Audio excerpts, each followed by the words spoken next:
Today you're going to get 4 things that are critical defining features of personality disorders, and hopefully this will give you some kind of orientation around what you should be concerned about with important people in your life and what you can just kind of take in stride and not worry about too much. There's so many videos out there on personality disorders, and it's easy to get confused. This video will hopefully help you get some clarity. Hi, I'm Gabrielle, and today you're going to learn the basics of personality disorders, what they are, where they come from, and why they make relationships so difficult. For over 12 years, I've been a licensed professional counselor and relationship expert in private practice in Boulder, Colorado, and my practice is grounded in the science of what makes relationships work. Now, if you like the relationship advice and couples tips that you're learning in these videos, make sure to subscribe to my YouTube channel right now. Just click on the subscribe button right here. If you're enjoying this video, please give it a like and share it, and please go to thepowercoupleformula.com for lots more information on how to build an amazing relationship, and powercoupleseducation.com to stay connected. I'm going to be doing a bunch of videos on the specific personality disorders, but before we get to that, I want to explain some things about personality disorders in general. First of all, what do we even mean by the term personality disorder? Personality disorder is a fundamental distortion in our sense of self and our sense of the other person. What do we mean by distortion? A distortion is a way of bending or twisting things out of their original real state and into something that they're not. And in the case of personality disorders, this bending of reality gets started very early in life. Of course, we all have ways that we distort reality. Like maybe you really want a piece of chocolate, but you vowed that you're not going to eat too much chocolate because you know that it makes you put on weight. But you tell yourself that it's okay to have a little more chocolate because there's nothing to be concerned about. You're not going to put on weight. So you're lying to yourself, and it's the kind of thing that we all do all the time. But with personality disorders, we're talking about a much deeper level of distortion than just telling yourself a lie about the idea that you're not going to put on weight if you eat more chocolate. We're talking about a distortion that affects the way a person fundamentally sees themselves and the world around them. And very importantly, these distortions have a big impact on how the person relates to others, most especially their intimate partner. For instance, people with narcissistic personality disorder, for instance, might think of themselves as being kind of a living god that other people can't possibly compare to. They might act superior to everyone around them as a result. Or people with borderline personality disorder might believe that you're going to leave them at any moment.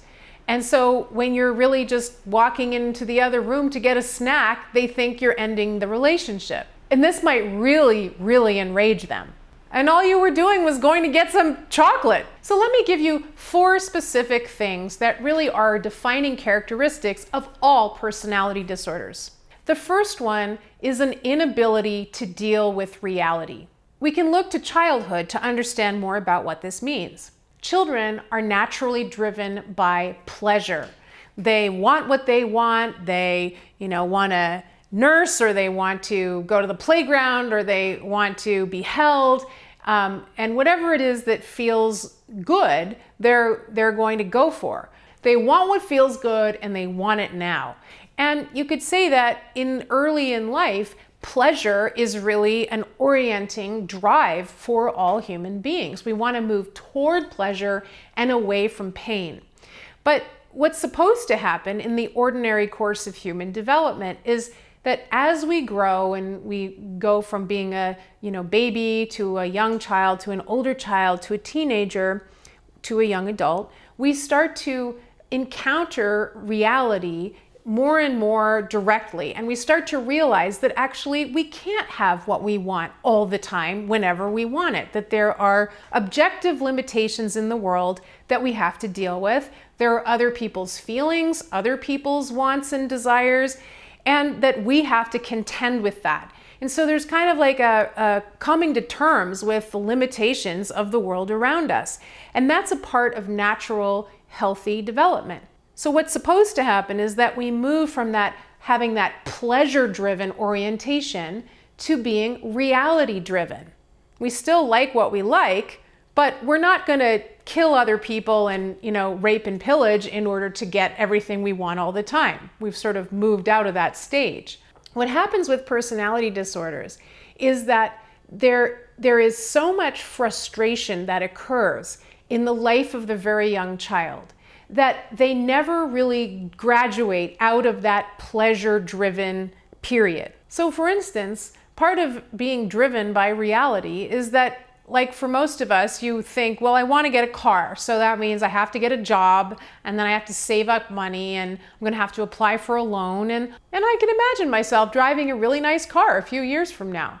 But when you're driven by pleasure, you might say, well, I want this car now, so I'm going to just go withdraw everything I have in my bank account, get the car now, and 2 hours later, I'm driving down the street in my new car because I want everybody to see me, and I have no idea how I'm going to make next month's payment. So there's a lot involved in being able to stay on the side of reality. You have to be able to delay gratification, control your impulses, and deal with the feelings of other people. And the reason that that doesn't happen with personality disorders is because early in life, there has to be a parent there who's helping to modulate your frustration, make sure you don't get overwhelmed, and that you're not just overcome by all of the incredible stimulation in your environment.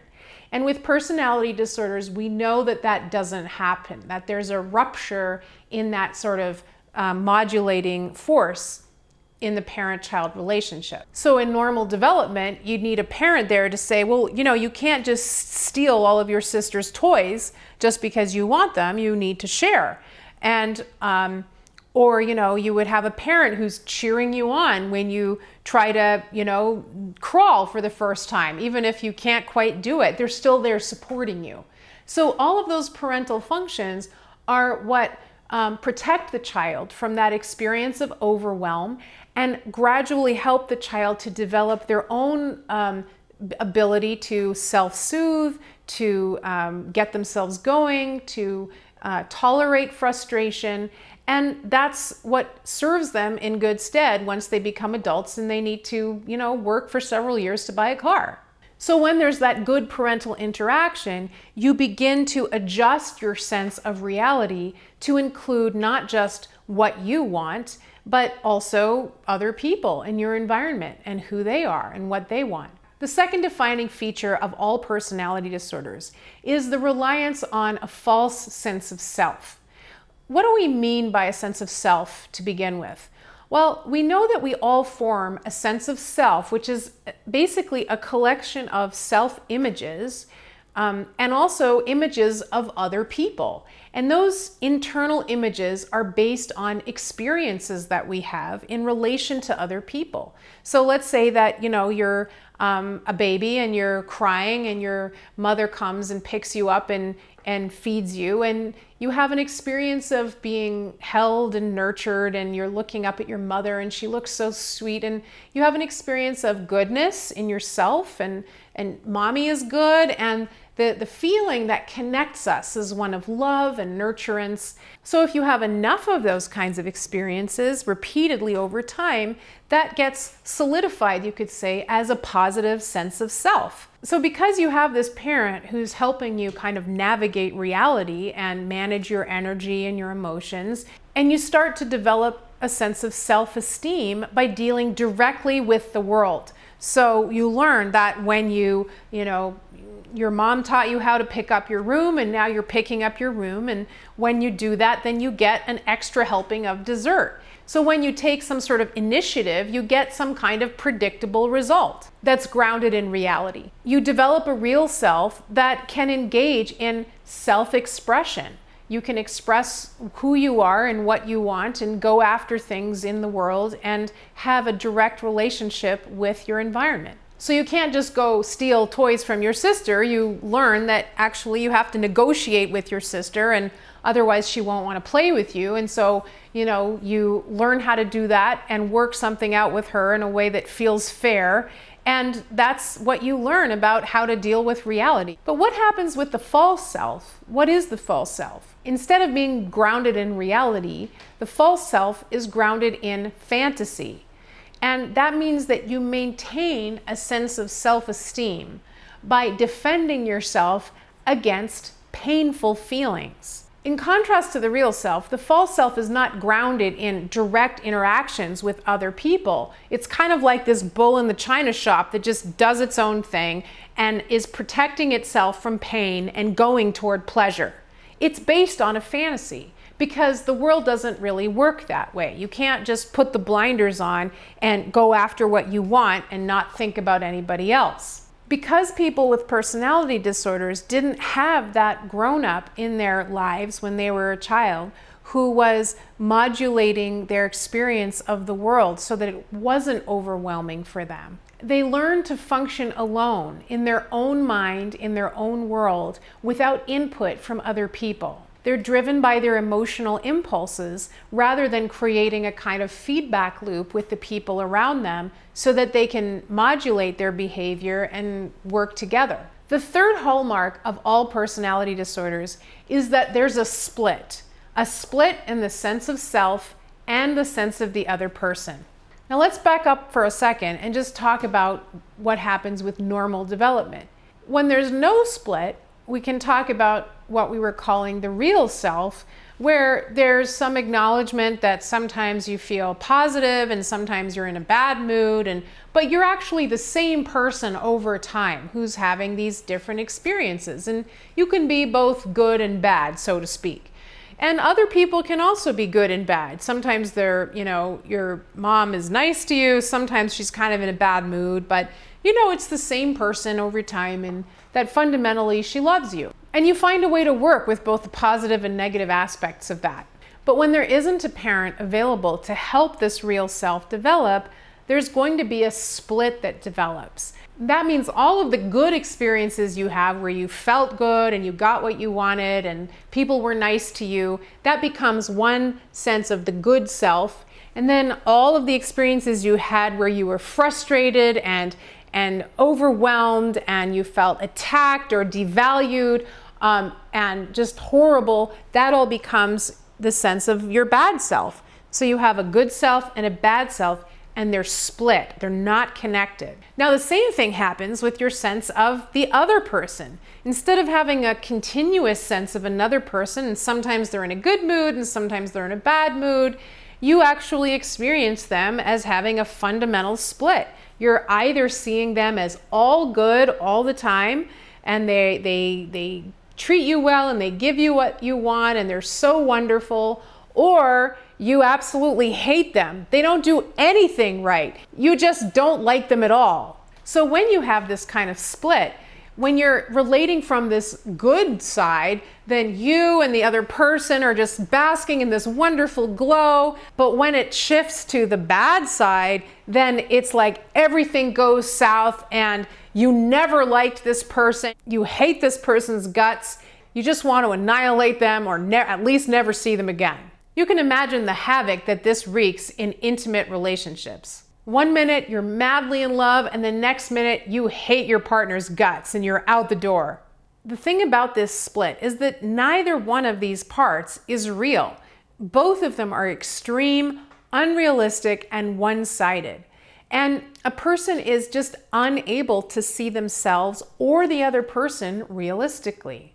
And what that means is that a person who has that kind of split will end up misperceiving the intentions and the emotions of other people. If you're always thinking how wonderful somebody is, it's hard to see how they may actually be mistreating you. And on the other hand, if you're always devaluing somebody, then it's hard to see what it is that they bring to your life that's valuable. You can understand how hard this would be on an intimate relationship. The fourth and last defining feature of personality disorders is the sacrifice of the real self.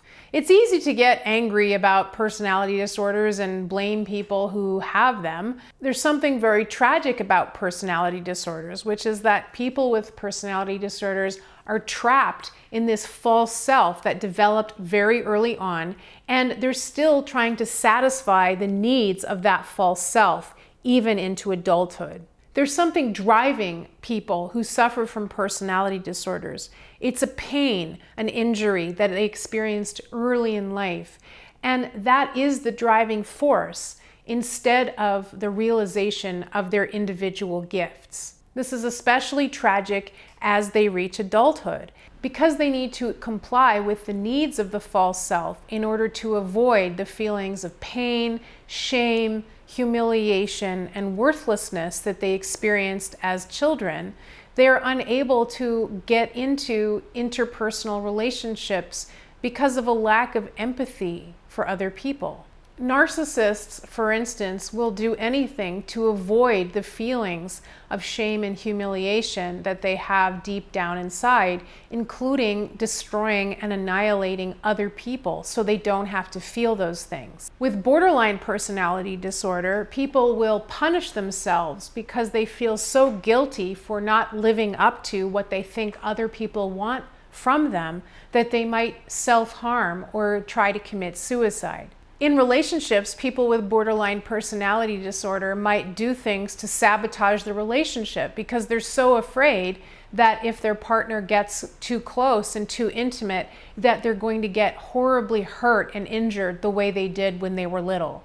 So they'll do things that actually precipitate a breakup in order to avoid going back to that horrible early experience. So those are 4 hallmarks of all personality disorders. Hopefully this has given you some general orientation to the world of personality disorders and how they differ from non-personality disorders.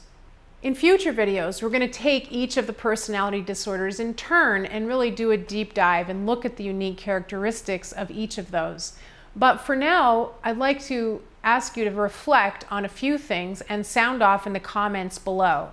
It's important to mention that people can demonstrate certain ones of these traits that we've talked about, these hallmarks, without necessarily having a full-blown personality disorder.